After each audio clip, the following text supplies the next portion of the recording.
Hi everyone, Michelle Schumann here. I'm here with the Austin Chamber Music Festival, and I'm here with Shane Ensley. Today he's the trumpet player and founder of Kneebody, and it's really great to have him here. They are playing in Austin on the 15th of July at the Continental Club. I'll tell you where Elvis played at one time, so you'll be in good company. Yeah. Just really glad to have you, Shane, here today. So did you guys just get back from Banff, is that right? That's right. We just got back. We were teaching for a week in Banff, Canada. There's a great international jazz workshop that's been going on there. And the trumpet player and band leader, composer Dave Douglas, is the director up there. Who's someone we've been affiliated with in different capacities over the last several years. So he brought us up, and it was amazing. It's like an incredible setting. It's in the middle of the Canadian Rockies, and the students that come there to play are really great.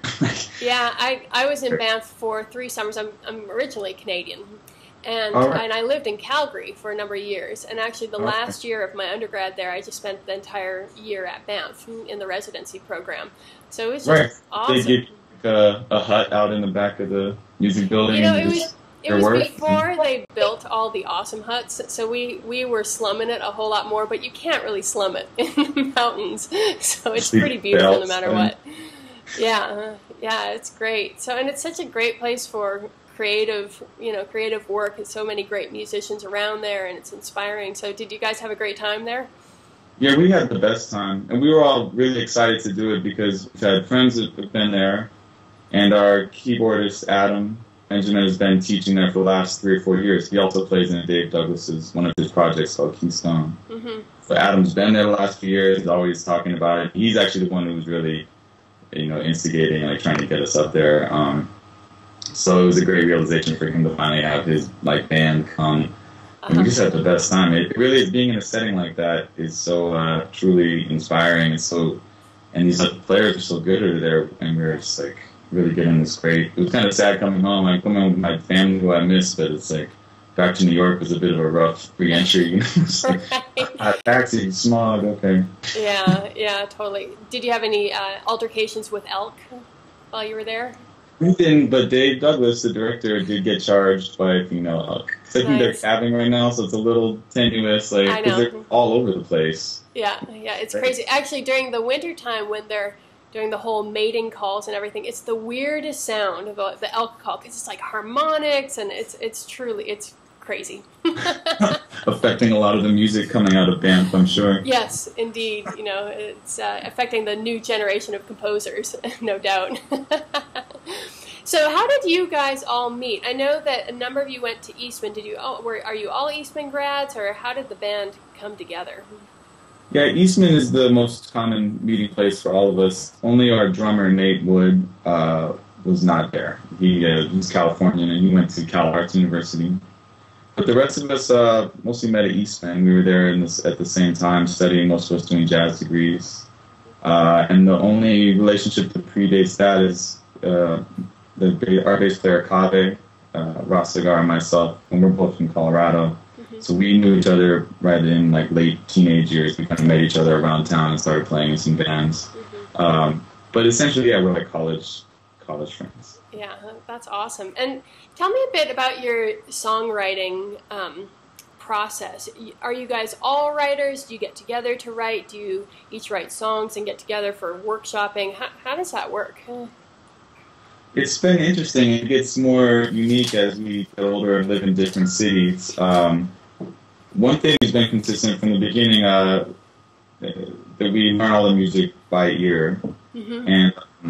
And also, all of us in the band do write. Our drummer, Nate, doesn't write for the band, but he's also a composer and writes more like songs, pop music and rock songs.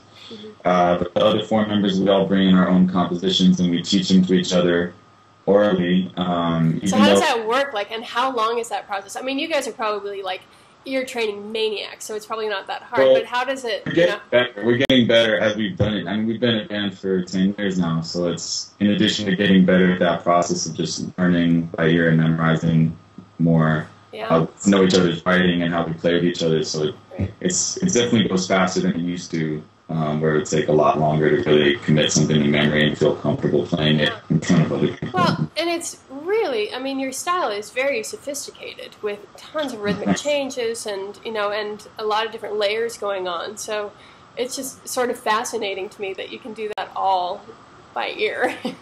It's so like, even though it was a lot of work, it felt like it was worth it just because once everyone knows music internally, internalizes music that, because it is intricate a lot of times and the rhythms are definitely, intricate and complex at times, and it just makes it, I think, we all agree it just sounds better and feels better to play when it's something that we all really know and we're not trying to remember the arrangement works.